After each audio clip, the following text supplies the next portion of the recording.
everybody. Gene Principe on this episode of Kicked Back. And Gene, everyone across the country knows you as a big hockey fan, the hockey guy. Edmontonians across the city, we appreciate and we adore you so much. But we're here today talking about Calcio, as you call it. Yes. Yeah, no, this is great. This is a real privilege and a pleasure. Because of what I do, I end up being, you hit it right on the head, the hockey guy, the guy from the Oilers, the Sportsnet guy. But, sort of deep down, I feel like I'm the Calcio guy, the guy who grew up loving soccer. I also loved hockey, but I think I never dreamed of playing in the NHL. It wasn't something I guess I thought I could do. But I did dream of one day being pro soccer player. Wow. Not something I accomplished, but as kids we have dreams, and that was mine when I was starting in soccer. And just with the heritage of being Italian, I do have my Italian jersey on. I had to wear it. So yeah, for me this is a real true love when it comes to a sport. I love to hear that. I need to know, because I think some Edmontonian and Oilers fans, obviously the Oilers fans love you the most. They know that you have some soccer background. I had no idea. So I need to know, what age were you when you first fell in love with the game? Was there a core memory that you have that you were like, wow, this is my number one sport and I'd love to be a pro soccer player one day? Yeah, I think there's a bunch of different memories. When I was growing up, we didn't sort of have the, kids nowadays will start playing at 4 and 5 and 6. We don't have that, or we didn't have that. I certainly wasn't aware of it at that age. It was more you would start to play when you were kind of around 9 or 10, organized anyways. Of course, at the schoolyard you would play, but when it came to playing organized soccer, that was kind of about the age. And for me, I grew up playing mostly midfield. And I remember we won the city championship. Yes, to midfielders, right? Back and forth we go. And, we won the city championship when we were like U12, and then a core of us, again, sort of dating myself, we're talking late 70s, early 80s, club soccer was starting to become something bigger in Edmonton. And because we had won city championship, I think that some people thought, well, I wonder if they have some good players on their team. And so about 4 or 5 of us went from playing community soccer to playing club soccer for the Strikers, which won't resonate with many people until I tell them that Alphonso Davies played for the Strikers when he was in Edmonton. Now, we were decades apart, but that was kind of how I kind of got going. Back then, we were very limited regarding watching the game on TV, other than seeing some Canada games and seeing a little bit of the North American Soccer League, but really was more about playing than watching, which now you can do a lot of both. Yeah. Oh, that's so cool that you mentioned kind of the progression of the sport in Canada, because even when I was growing up, it started to get a little bit more popular, but now I think we're seeing it in the best place we've ever seen it. The women winning gold at the Olympics, they've qualified for the next World Cup. The men's qualifying to the World Cup for the first time in 36 years. I just think that province-wide and, of course, nationwide, it's such a big accomplishment for the sport on both sides, for men and women. And I don't think I personally, when I was younger, it wasn't like that. When I was on the national team and we qualified for the World Cup, we actually had to fundraise money to get to the World Cup. We qualified, we did all the hard work, but we're like, oh my gosh, we don't have funding to get there. So we had to put on all these fundraisers to get there. And now I sit back and it makes me so happy, because I actually think in the next 5-10 years, the youth growing up and the younger generation, they're going to just have so many more resources, and hopefully MLS keeps growing and just opportunities here in North America, which is so exciting. It's a wonderful perspective because you're not old, far from it. And for you to give us the idea that you had to fundraise to get yourself to a huge event like the World Cup just explains how far things have come in really a short time. Yep. I remember watching the 86 World Cup and watching Canada. I remember back then the games would be tape delayed and you would watch them at just before midnight. The CBC News would be on at 11:30, and then just before the top of the clock at midnight, on would come this delayed game that we would get a chance to watch. And it wasn't just Canada. They would pick the Argentinian games, the Italian games, England, whatever was sort of the match of the day. And that's kind of all you had access to. And now to think of everything we can see, everything that the men have done, which has been great. I think that it's been wonderful. Like Christine Sinclair, and I remember 2001 when they played their U17 championship here, made it to the final against the Americans. There were like 50, 60,000 people watching teenagers play soccer in Canada. I'm thinking, whoever thought that this could happen? Now, it didn't steamroll right into success from there, both kind of on and off the pitch. It took time to grow. And so now you see the men catching up with Alphonso Davies and, Jonathan David and Jonathan Osorio, and just all the great players that have come along. And really, it's nice that they're starting to get attention, that they're starting to get Canadians behind them, and understanding that, of course, we're a hockey country because of weather, because of history. But even when it's snowing and it's cold, you can have a soccer match like Commonwealth Stadium back in November, and you can get almost 100,000 people to watch two of those matches. It really is a glorious time. And I have to say, I'm not a senior citizen yet, close, but I'm not sure I thought I would see that during my lifetime or this early in my lifetime. So it's wonderful that the men and women are kind of in unison and working together against the rest of the world. You're spot on, Gene. It was funny when I went to, because I went to that game here at Commonwealth, Canada versus Mexico, and I left that game. I think I even put it on social media. I said, Canada's going to become a soccer nation. And there are so many people who agreed, but obviously still so many people who are protective of the hockey space, saying it's always going to be a hockey country. I meant that no disrespect to hockey, but I just have this gut feeling that Canada is going to get out of that group stage in the World Cup. And then that's going to give opportunity to their big names. You mentioned a few of them, to start playing for really major teams and for the sport to grow in Canada. And you're going to really start seeing a lot more people invested in the sport. And when you think about it, it's probably one of the easiest sports to put your kids into, right? Like, Gene, I know that your kids are in soccer, right? Like, all you need is a field, a ball, shin pads, and a kit, which usually is provided for you. So at the end of the day, it's a fun thing to put your kids into. It's an easy thing. And I think that it's going to start becoming an easy thing and a popular thing. Yeah, I agree with you. I mean, it is as simple and as inexpensive as possible to get started in it. And I liked your point about the MLS. Well, it's great to have Alphonso and Jonathan David and, players playing abroad, which is wonderful, because I remember in the day, one of our former coworkers, Craig Forrest, it was such a huge deal that he played overseas. Paul Pescisolito, if you go kind of even farther back, Paul Stalteri, who played at Bayern.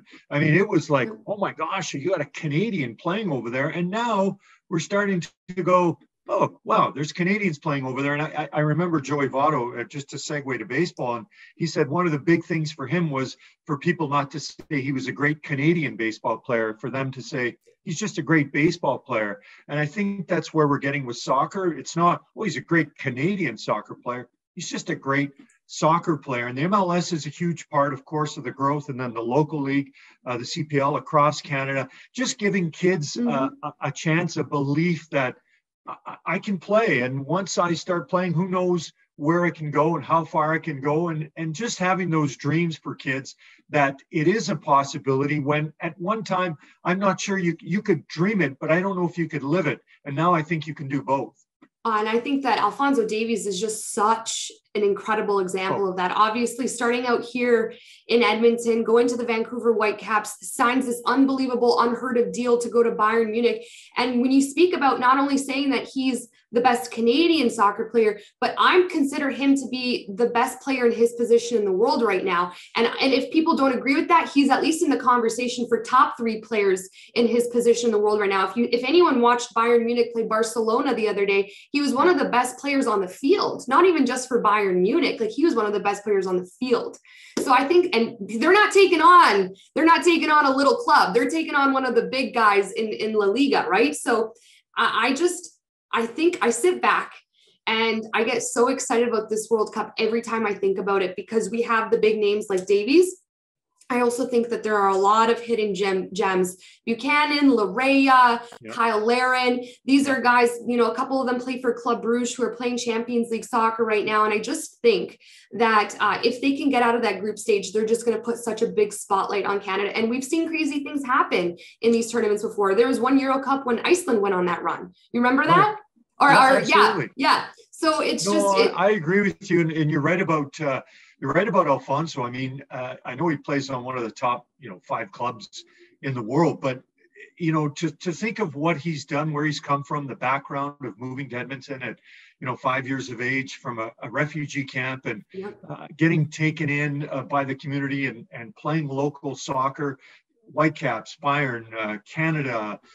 I mean, he is, and I agree with you, at worst, he's in the top 3. Yep. And that, I mean, there are some unbelievable fullbacks. And I think Alfonso, watching him the other day against his old buddy Lewandowski and Barcelona was really a real treat. And I know that and I'm married to a German. And so we certainly have, the Bundesliga has sort of grown in our household partially because of her background. And then it's hard not to want, to watch Alfonso. We watch Serie A, Premier League, try and sneak in some Champions League as well. And it's just wonderful that I think having it on TV, and I know I work in TV, has really given people a chance to watch the matches. I remember as a kid, I would put on my Milan shirt and we'd go to a local restaurant. Yes, I knew that. I wouldn't have said anyone else. I wouldn't have said anyone else for you. And we would go on a Sunday morning at 6 a.m. and hopefully the satellite dish was pointed the right way and the weather was good. And that's how we would go watch Serie A, and I am talking 40 years ago, but it seems like about 400 years ago, considering now, you flip through your television and it's one match after another. And so I think for kids, while they play it, having access to watching it just helps them. And it's a wonderful time for soccer. It really is a wonderful time between men and women, between the individual players that are, making headlines across the world, and then as a group, what they're able to do on the national front, throw in the World Cup coming to Canada. I mean, this is, perfect timing, even though they are going to this World Cup in 2022. I just think, who knows what 2026, what we'll have when Alfonso's 24 or 25 and really in his prime, along with all these gems that you spoke of that we may not know now, but within 2, 3, 4 years, we'll know them quite well. So it's just on the way up for Canada and soccer for both genders. And it's a wonderful time. I mean, for me, it's kind of the one thing I have not been able to do. I've been lucky enough to cover sports and championships in many different ways, different countries. But the World Cup is the World Cup, and having that kind of opportunity, whether it's as a fan or as a broadcaster, would be unbelievable. Well, any broadcast company, Gene, would be lucky to have you on the desk talking about it. And anytime you want to come on Kickback during the World Cup, we'd love to have you. So I'm just putting that out there right now. Book me in. Perfect. Now I want to get back to your story. So you played club soccer, and then what happened? Did you try out for the Alberta provincial team? Yeah, you know what? For me, growing up in Edmonton, my family heritage, from Italy, we started rolling in back in kind of the mid to late 50s is when one person came over, then another person came over, and you'd sponsor them. And so it's kind of an old story, but now there are other nations that have people coming over and having people sponsored and bringing them over, which makes Canada so, diverse. And I tried out for the under 16 provincial team. Back then, it was at Commonwealth Stadium, which is a well-known stadium, and we trained in a gym. It wasn't until I was about 19 or 20 that Edmonton first saw their sort of indoor facilities. And I remember the first one was just in a suburb of Edmonton, and it was really just, it was like a field with just like a tarp over it. Very humble beginnings considering where Edmonton and so many cities are now when it comes to their indoor soccer facilities. I tried out and I didn't make it. I got cut and I was 15, and I just kind of thought, well, I think the dream of being a pro soccer player, I always thought that I would wear the Italy jersey, not by buying it, but by earning it. And it's just something that I wanted to achieve. That happened, and you start to think, okay, well, what else can I do? And I thought, if I can't be a pro soccer player or a pro athlete, well, what about covering pro athlete? Oh. And so, away it kind of went. I always watched a lot of sports, and I thought it'd be great to cover it. And, here we are from 15, 40 years later, I've been, lucky enough to be able to do it. So sometimes, listen, I was heartbroken and thought this is the end of one dream, but you never know what other dream will arrive when one door kind of closes, another one opens. And so at the time, it was really because I really thought I could do it. And I don't think anyone had the heart around me to tell me I couldn't. That's one thing I always say to young kids. Don't say you can't do something, because there's definitely people all around you that might be thinking that, oh, he can't do this or she can't do that. Mm-hmm. So make sure that you're not one of those people, because there's enough of those around. You always keep positive and straightforward and take the path that you want to take. And then sometimes, you end up taking a different path. As I say, you don't change the goal, you change the plan. And that's kind of what happened for me. You know what? I'm getting emotional listening to you talk, because I feel like you and I have similar journeys in that sense, and the same mentality, because when I found out I couldn't play soccer anymore after my third knee surgery, I said to myself, I love this sport became my identity, which wasn't healthy, by the way. It's good to love something, but it's not good for it to solely become your identity. Right. But I was so obsessed with it that I said, okay, if I can't play anymore, how do I stay in it? And I said, okay, I'm going to cover it. I'm going to be a broadcaster. I'm going to be a reporter. And it was so interesting because at that time in my life, I'm such a introvert behind the scenes, and I'm very shy.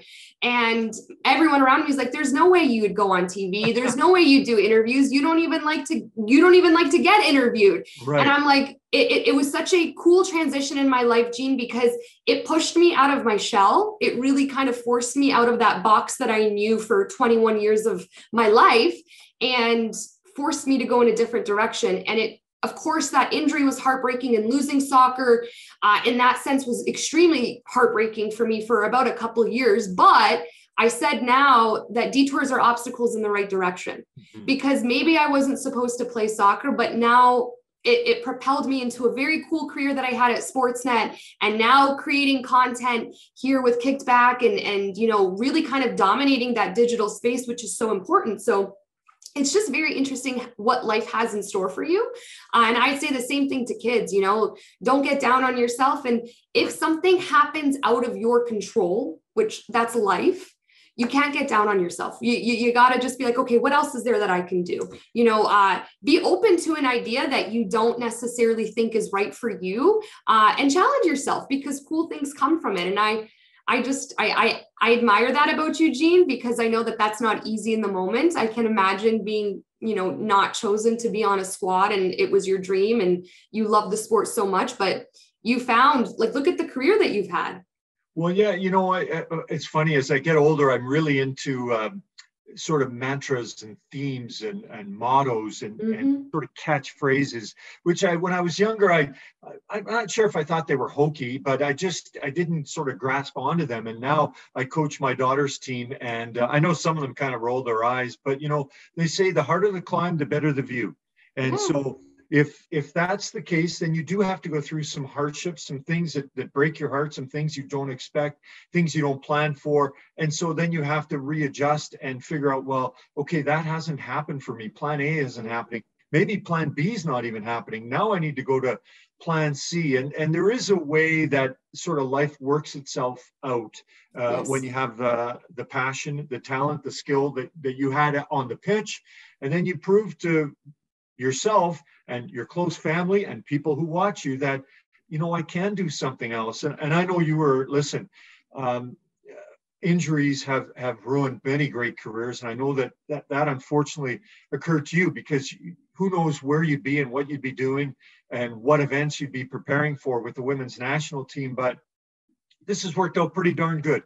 You're happy. It wasn't what you expected. Maybe it wasn't what you saw 10, 12, 14 years ago, but it works out great. The game is such a, sometimes it's hard to tell people with sports how it brings people together. It doesn't matter how old you are. It doesn't matter what your T4 slip is. It doesn't matter what side of the city, what side of the world you live in. It doesn't matter when you're beside someone at a soccer match, or pick another sporting event, and you have this common bond of in this case soccer. It's just so wonderful. It just brings people together, and I love to see that when it's something that maybe you don't expect, that you connect with people that you might not have anything else in common with, but you have this in common with them, and it brings you together. Absolutely. The one piece of advice I'd give to everyone listening is if you're around Messi fans, don't say that you think Cristiano Ronaldo is better. And if you're around Ronaldo fans, don't tell them you think Messi's better, because that's the biggest point of controversy in this sport. And that's probably the only time where I feel like fans would, really get at each other. But Gene, I 100% agree with you. And sometimes when I look back on my life, I think about the butterfly effect. I don't know if you do this. I'm a big, I reflect so much. And I actually think that if it wasn't for my knee injury, of course, I wouldn't have been on television. I wouldn't have met Mike, who is my husband, and I wouldn't be here in Alberta, which I actually really believe I'm supposed to be here because it's brought me so much peace after a difficult time in my life. And beyond when I was younger, everything revolved around soccer. But now when I'm a mature woman who's turning 31 in a couple of months, I have family. For the first time, I have family, and I have a career that I've built, and I have a career with balance, which I didn't think was possible. So it's very interesting when I look back on that knee injury. At that moment in time, it was the worst thing that ever happened to me. And I was like, how could this happen to me? I've worked day in and day out to achieve this goal, and the Olympics could be right around the corner for me. But now I say, you know what? I'm thankful for the years that I played, and I'm actually thankful that happened, because I'm very, very happy in this moment in time, and not saying that I wouldn't have been if it didn't happen, but I wouldn't have met Mike. And at the end of the day, not to be this sappy love story, that is love and family is the most important thing. Yeah, I agree. And I also had knee injuries. I think almost every soccer player has them in some way, shape, or form. Mine, I wasn't playing at nearly as high a level as you were, but it ended up propelling me again into a different area of soccer. It ended up making me a referee. I was playing soccer. I was working in Lethbridge, working Alberta, and I was working my kind of way up the sports broadcasting ladder. And I was playing back then, and I'll never forget. I moved there and called some guy who said, "Well, we got a team. Come try out." And I'm like, I never really kind of tried out with strangers. I'd always, you grow up with a certain group, you play with them. And even if it fractures a bit, you always have some people that on the team. So I showed up and I guess it went well. And they're like, okay, you're on the team. But I ended up injuring one knee, one indoor, and then injuring my other knee outdoor. Not like really serious, but I had to get them scoped. And I was trying to start my career, and I was kind of like, I don't know if I want to be injured as I'm trying to get going in broadcasting. So I thought, well, what would be kind of an option? You talk about staying in the game some way. And I thought, well, what about refereeing? It's not something I'd ever really considered. I was about 25, which to me, refereeing was something you did kind of when you couldn't play anymore. And maybe in some ways I could, but I couldn't when it came to injuries. And so I started refereeing, and it was a wonderful path. It gave me a huge perspective on soccer that, what do we do at referees? We usually yell at them. We don't often understand or want to understand at that moment what's going on. But it just gave me a different set, same eyes, but different vision of what the game is like when you're wearing, and back in those days, we always wore black, and you got a whistle and you got a yellow and a red card in your pocket. Oh my goodness, you and I have the same type of brain, I swear. When I was injured and I had to redshirt my last season of collegiate soccer, obviously the first bit of it was miserable. I'm like, screw this, I'm pissed off, I should be playing. But then as the season went on, I'm like, what a blessing, because I get to sit back and watch this game from a different perspective. And when I come back, I now know in moments like this, I actually have time to turn. I have more time to dribble. This is a team where I could do this against. And I started going home and making notes on everything I could do to be a better player, because I actually had a season to sit back and gained a different perspective. That's what I always tell some soccer players or even athletes who are injured. I always say, take that as an opportunity to gain a different perspective on the game that you wouldn't necessarily have if you were playing every single game 90 plus minutes. Yeah. So you and I are so similar, because it does give you an opportunity to see the game in a way that when you are on the field running like a crazy person and trying to make magic happen, you don't necessarily get that when there is that pressure isn't necessarily on you. I know that even with my daughter's team that I coach, there's some players that want to play 90 minutes all the time, and they can, and they can. But sometimes I like to pull them off for 5 minutes just to kind of take a breather, have a sip of water, and just kind of watch the game from this perspective. And they would often see what you said about the opposition, about having more time, having more space, having more of lots of things that when you're out there, it feels like you don't have any of those. And I loved refereeing. I really did. It was a wonderful way to stay in the game. And, you could talk to players, you could, joke with them. You had to do your job, but I did it for about 15 years, and it was wonderful. Like, it was something that I did sort of not reluctantly, but it wasn't really what I wanted to do, back to going to different plans. But I tell you what, for those 15 years that I refereed soccer, first of all, my knees were much better, and it helped you stay in shape. And it was great. Like, I didn't quite achieve what I wanted to in refereeing.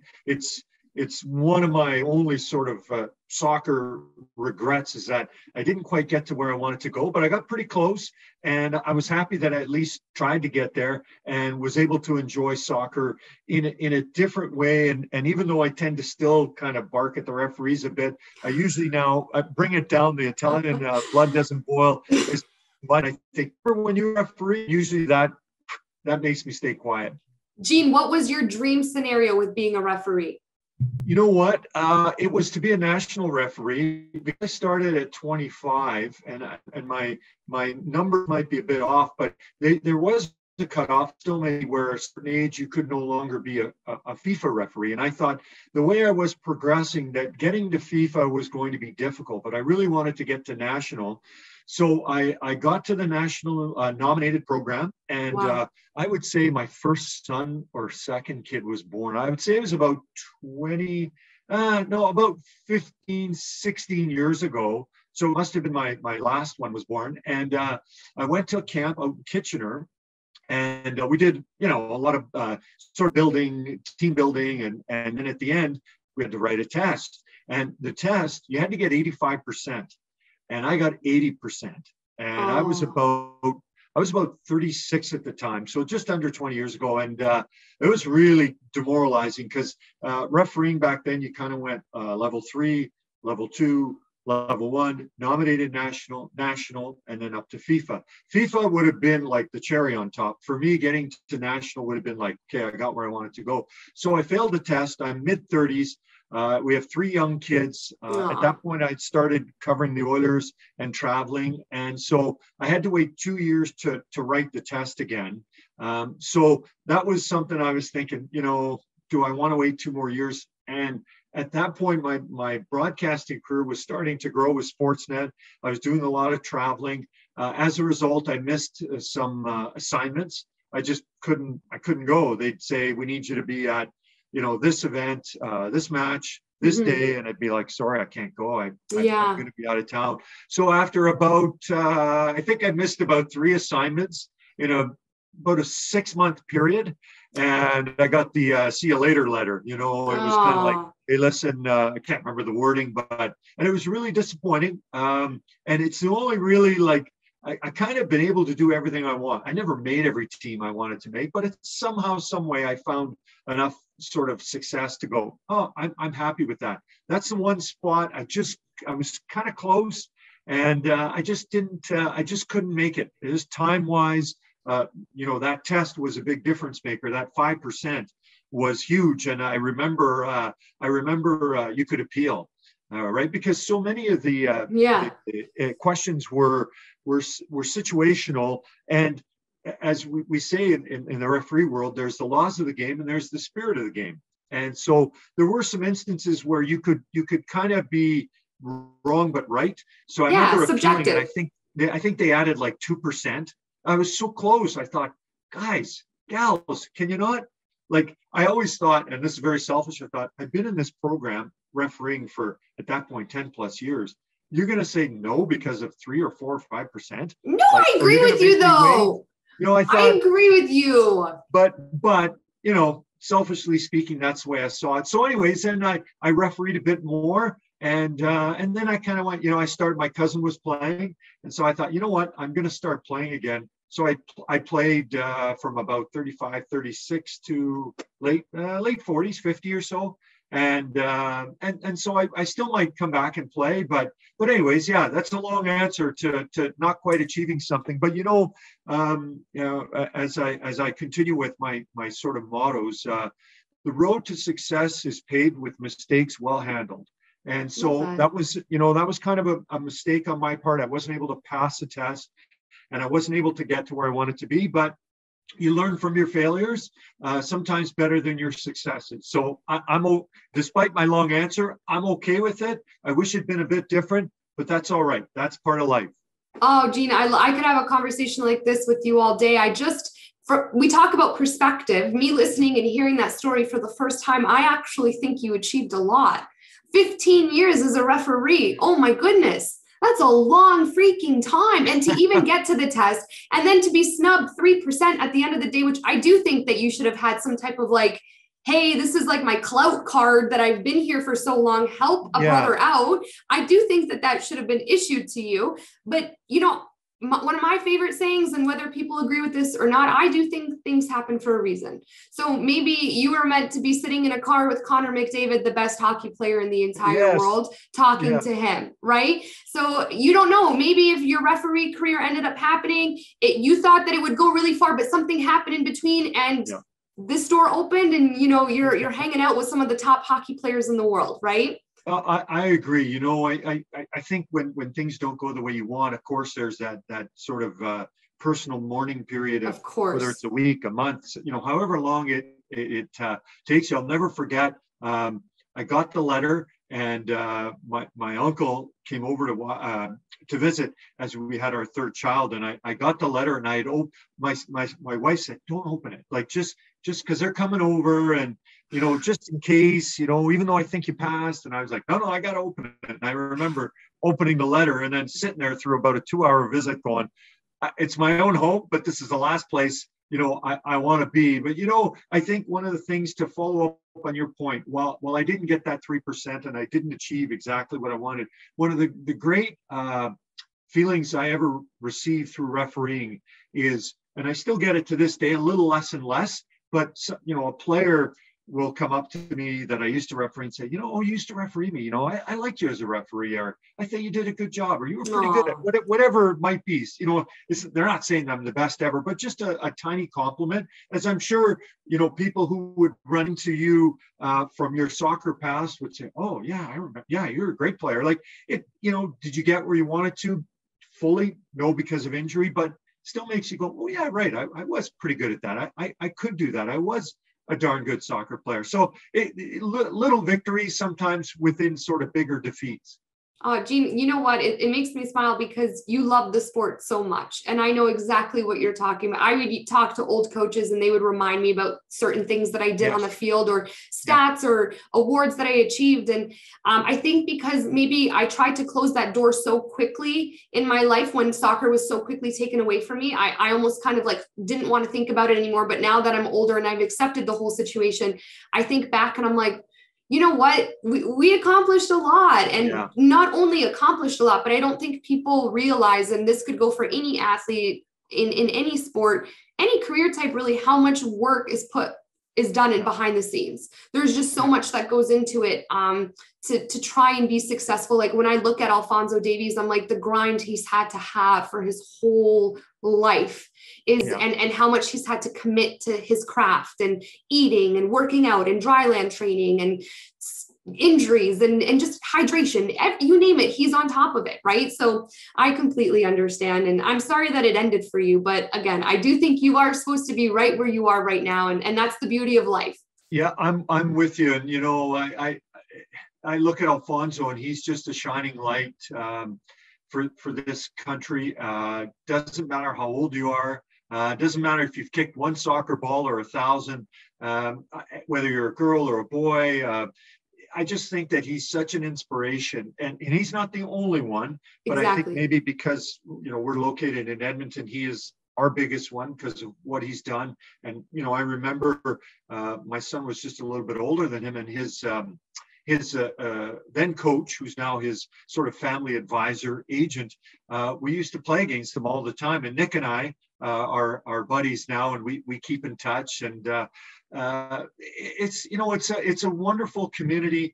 Sometimes you lose track of people that you haven't seen for a while, and then when you get right back, I know, right off the top, I was talking about, how they say win together once, walk together forever. And when I see my buddies who we won the city championship with, at like back then was like, I don't even know how low the level was.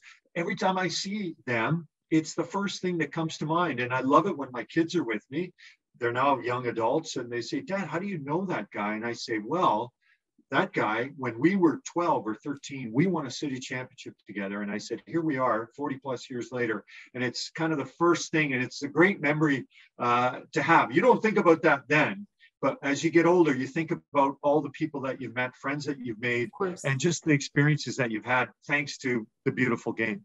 Of course. Jean, I'm going to ask you, because you've been in the sport for so long. What's one part about soccer that you think is a very hard component of the game that people don't realize? Like, let's say hockey fans, casual soccer fans, they're just about to tune into the World Cup and watch Canada play, and they're going to say, oh, this is easy. What would you say is actually, no, it's not? You know what? I think the one thing that both as a referee and as a player is reading the game. And I watch, played, ref, watch, coach.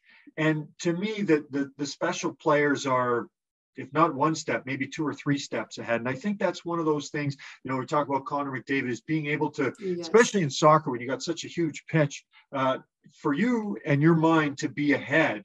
I think it's such a huge advantage because there's so much time potentially and so much space. And that's one of the things I think when I was playing, I was younger, I didn't need that quality as much, but as I grew and continued to play club, I found that development in my game wasn't quite, if I used to feel like I was 3 steps ahead, I went to 2 and I went to 1, and then eventually I was kind of even. And so you weren't able to sort of take that as an advantage as your own game. But that's one thing I love when I see players who are thinking ahead and make a play that you weren't even looking at or thinking of. I'm like, oh my God, beautiful. Right. Like, to me, that's one of the things that just makes me feel like that's why that person, that player is such a special talent and a superstar or a star or emerging star. And that's one of the things, both referee and playing, that one thing for refereeing, they always said, try and be ahead of the game. And, instead of sort of chasing the ball, don't go where it is, go where it's going to be. And I think in soccer, you know better than me, that's what you're always trying to achieve, that it normally leads to success. And so that's one of the great things I know with my women's team. We try and do that as well. And you can see, it doesn't matter what level you play. It doesn't matter if you're at, a major league level in Alberta playing the best, highest amateur, or whether you're at a Div 4 level. There are players at every level who can do that to a certain extent. So that's one of the things that I could do and then didn't do as well. And so I've always been a big fan of it when you're playing soccer. Oh, I always say soccer, for people who start watching and they're like, wow, I really enjoy watching this. I'm like, it's a big game of chess. And when you can find the one player who can beat everyone with one ball. Yeah. And usually for me, that's Kevin De Bruyne, that's Modric. Yeah. Kaká, when I was growing up, was my favorite player. I know he was your favorite, oh my goodness, how he could just destroy a back line and even a midfield line with one ball, and no one would have any idea that he's about to do it. I was blown away because it's just one move that takes out everyone. And I agree with you. And I think that's because we were midfielders that we appreciate that so much, where sometimes I feel like the pass is better than the goal. Yeah, because And De Bruyne, I mean, that's I think right now, anyone who watches him play club and play for Belgium at the national level, he's sort of the guy. And Messi and Ronaldo, don't get me wrong, unbelievable talents. But for that sort of specific talent, I would say it's him. And I just, I think soccer is just such a.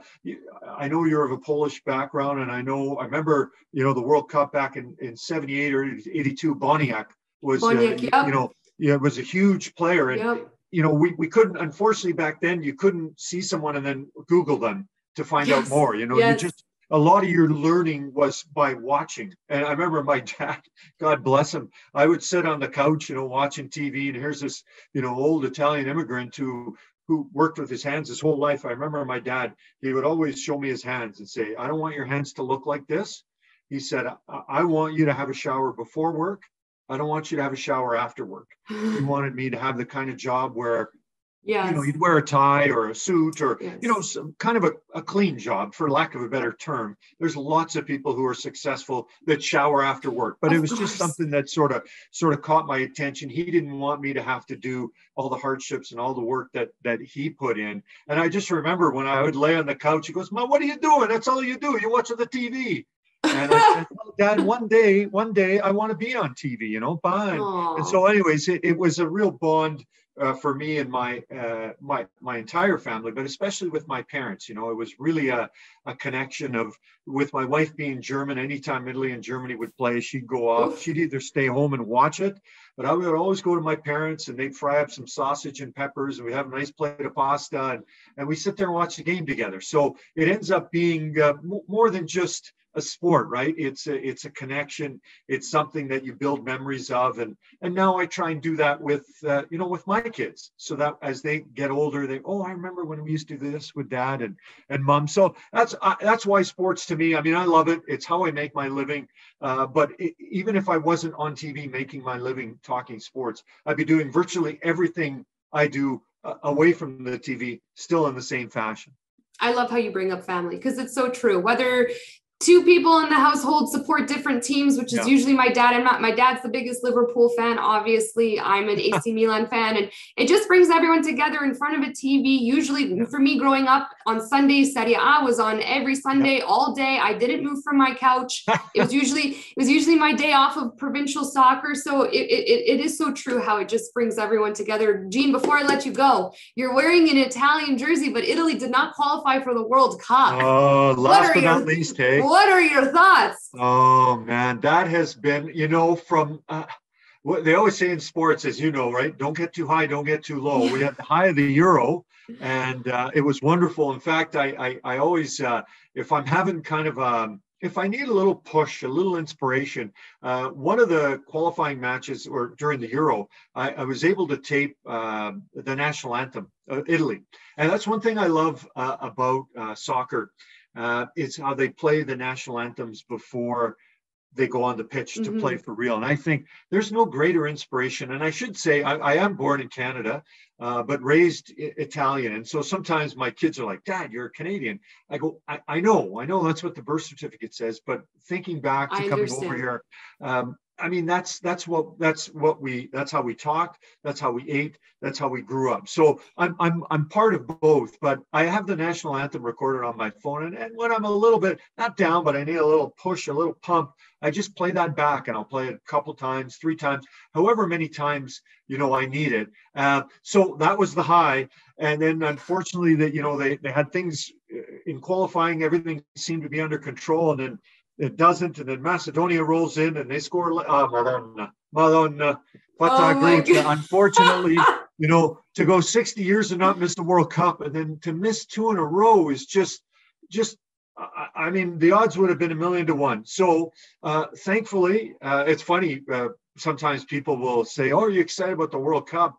And I'm like, yeah, Italy's not in. No, Canada. I'm like, oh yeah, right. Yeah. I am excited for Canada. So it's a great opportunity to connect with one team specifically, one country. I'd be watching it no matter what, but certainly to have Italy miss, back-to-back World Cups is unthinkable. I'm hoping that that's it and that I'll see them in person in 2026 when the World Cup comes through, North America and Mexico, Canada, the US, and I'll get a chance to see the Azzurri in person. I hope so, Gina. So I can so relate to that too, because I'm the only one in my family born in Canada. My brother, my mom, my dad, everyone was in Poland. But when they came over to Canada, and then I was born 8 years later, we grew up in a very traditional Polish household. Polish was my first language. We spoke Polish at home, Polish food, traditions, cultures, values, everything was Polish. So I identify as Polish Canadian. And now everyone's asking me, who are you going to cheer for in the World Cup? And I'm one of those people where you can only cheer for one country. I don't like when people have like 4 different teams. Yeah, right. So I said, first and foremost, this is such a unique situation because for the first time in my life, I actually get to cheer for Canada. I will first and foremost cheer for Canada, but I will root Poland on. Now, if they play against each other, I would want Canada to take the W. But of course, I can't all of a sudden say, I hope Lewandowski and Poland lose to Argentina, which is going to be the craziest game. But I can totally understand that feeling of, I still identifying with your Italian culture. Yeah. I remember as a kid going over, and when we were young, we'd go like the whole summer. And I remember coming back, I think I was 7 or 8, and my mom gets a call, and they bring her in, and they said to her, they go, "We got a problem here." And she's like, in her own broken English, "What's the problem?" And they said, "All he does is talk Italian. He doesn't speak English at school." So we kind of had to wean me off of that, but I love it, and the pandemic's kind of delayed our trips, but the plan is actually 2024, the Euros in Germany.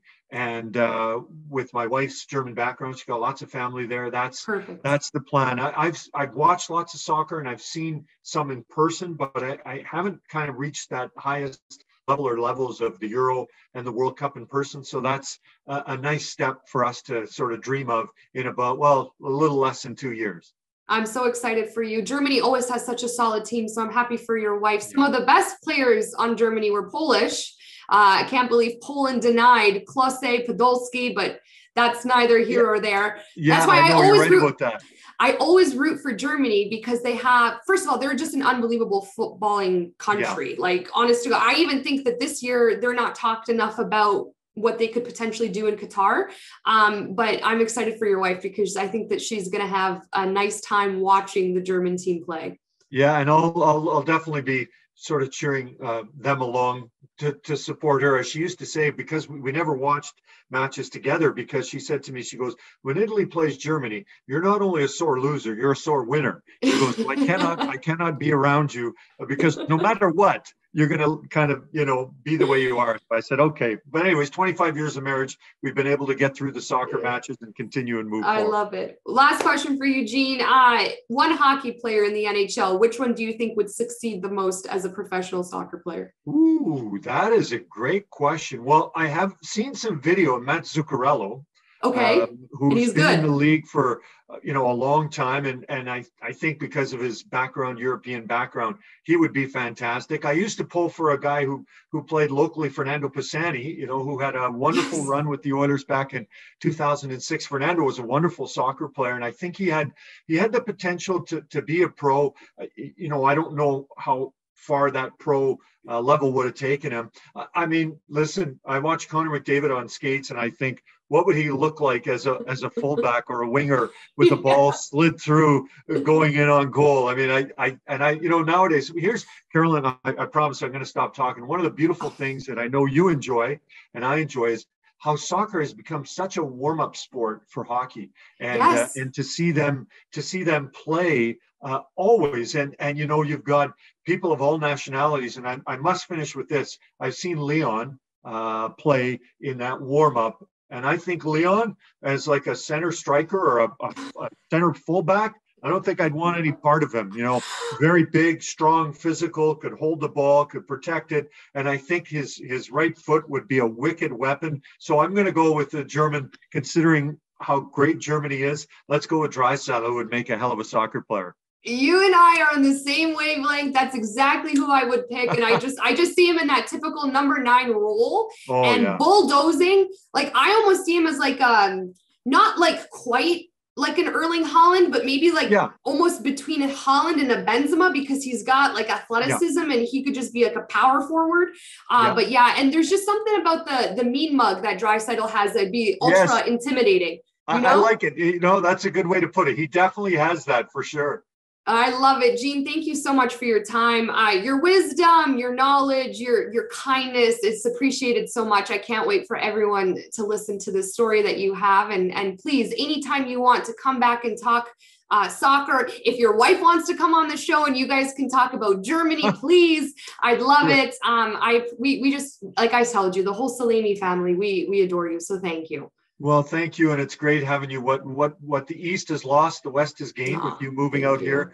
We're happy to have you. And listen, I wouldn't be a coach if I didn't say you're always welcome on my team. Every spring, And fall, I send you a note and say, hey, if you want to play. So I'm doing it officially, and you've always got a spot on my team if you ever want to come back and play. Gene, you know what? I appreciate it so much, but I swear I played quickly. I played so quickly the other day. One, I couldn't move my body for 3 weeks. And two, when I was on the field, I actually took a moment to say, oh my gosh, Caroline, like you didn't give yourself enough credit back in the day because this is a hell of a sport to play. I mean, I couldn't move after 30 seconds. Oh, so I don't know if you want me on your team. Well, I think I would make room for you, but when you're ready for that comeback, let me know. Thank you, Gene. I appreciate it. Take care.